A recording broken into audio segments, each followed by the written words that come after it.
Okay. So, it's comma, Joaquin, inventory management track. Number 30. This time, what I'm going to be talking about is how to age code out your inventory. Inventory is going to be code outed. How are you going to section it out? How are you going to... If you got a good amount of inventory, vamos a decir, let's say you got your inventory right here. Okay? Let's say you got product coming in and you have to section out. Okay, you have different product. Okay, you have 10 different products. Okay, one, you have product that's for kids, for adults, and for teens. Okay, you have different three products. Okay, so we have to make 3 different sections. 3 different sections. Okay, now this is just an example. Okay, there's every inventory that you go to is gonna differ. You understand? But using the same theory, the same philosophy, it'll make this easier for you guys. Okay, so you have to understand. You have to understand what type of inventory. Does your inventory, is there inventory that gets hold for a while and then ships out, or does it ship out that same day, or does it stay in the middle, or both? Okay, or is there inventory that doesn't get used rarely? Is it just there for storage, or if it just ships out? For example, let's say this section, we're gonna use this section for, you have A,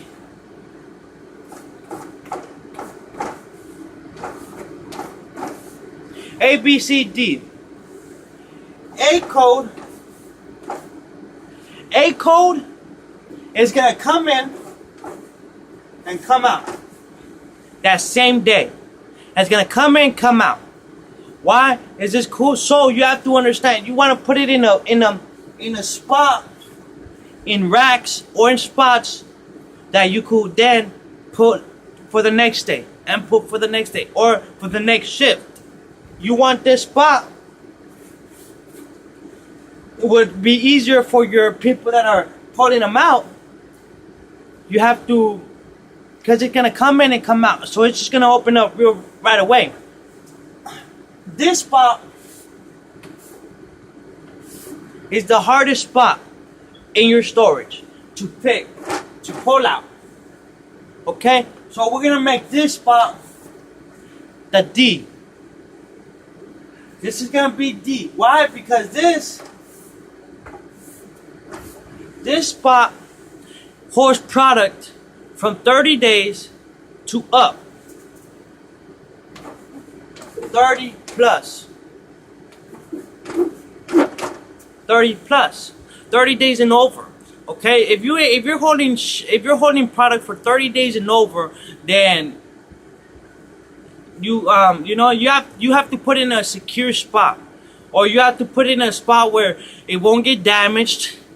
It could stay for a while and won't get damaged, because there's gonna be a lot of people coming. There's a lot of product coming in and out.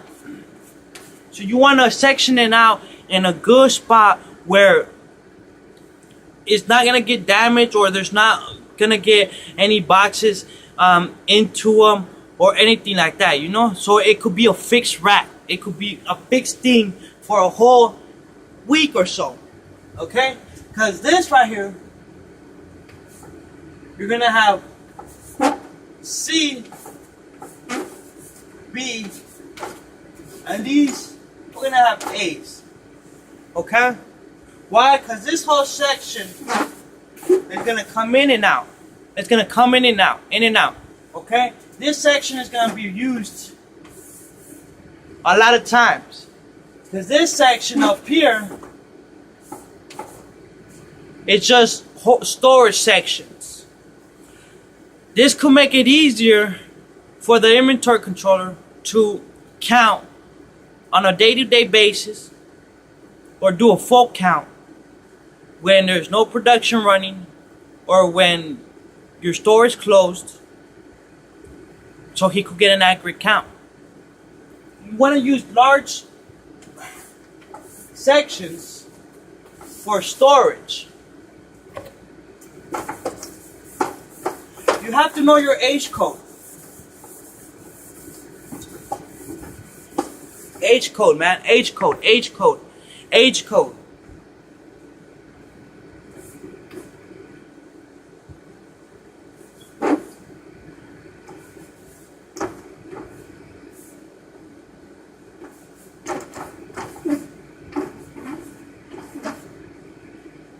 Okay? Age code. 1 to 3.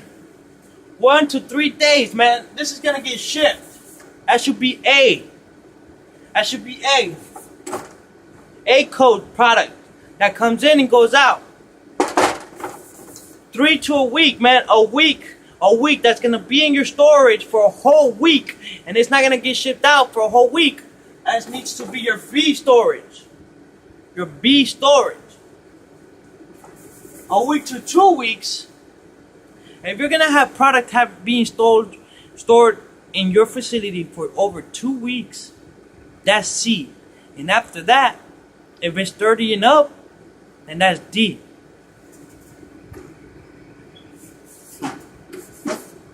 DC.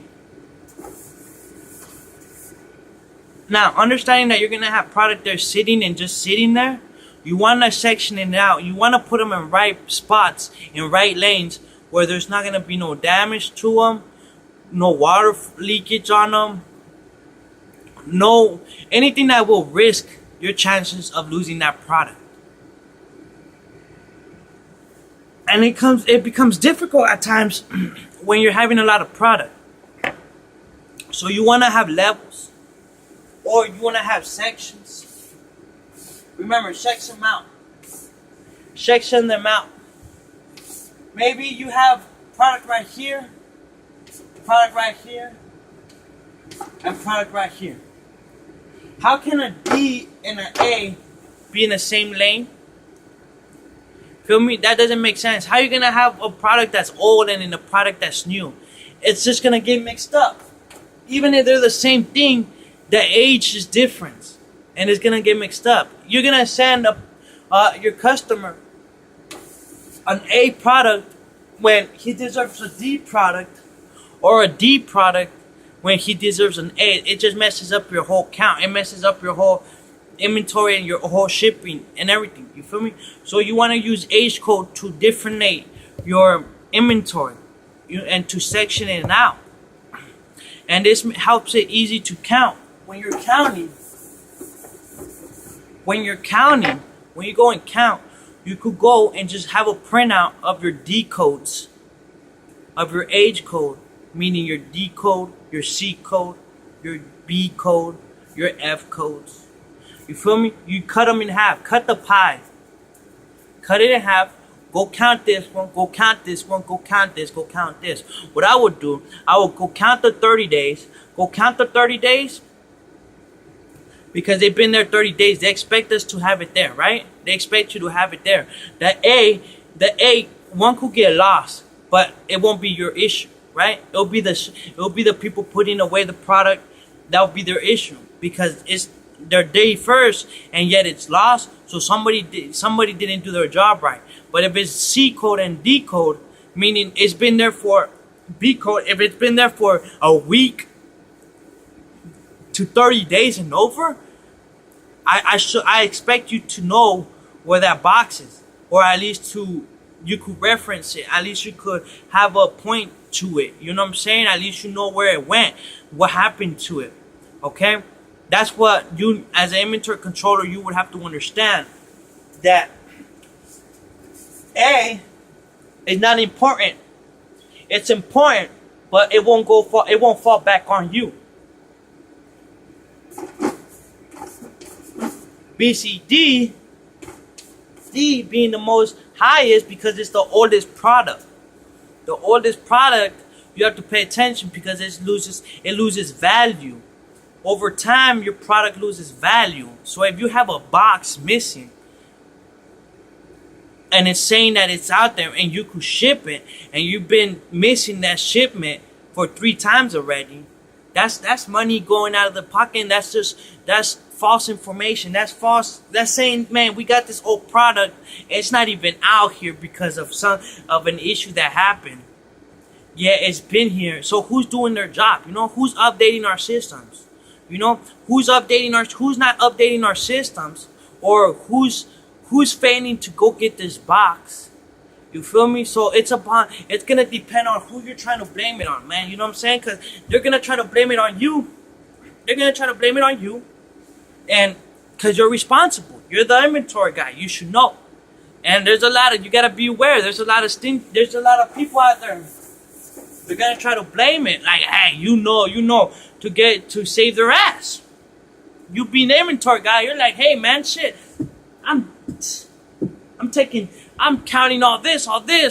It's not my fault. It was there yesterday. I don't know about today. So it's like, but still, you feel me? So you gotta know who touches it. This falls back to the other class. Who touches your product? Who you do your investigation. This class, you gotta show them how to section them out by age code. You feel me? Because it's gonna help you with your counts. It's gonna help you understand where to store it in your storage. If it's gonna be moved quickly, store it where it helps your pickers or anybody that's pulling them out. So they won't cause injury. Simple. Check out my other videos. Subscribe, like, comment. This is the track of the inventory management. Hope you guys like it. Hope this helps. Comment for if other things that you guys want to be helped on, and I'll help you guys out, or I'll lead you guys to somebody that can. I'm out.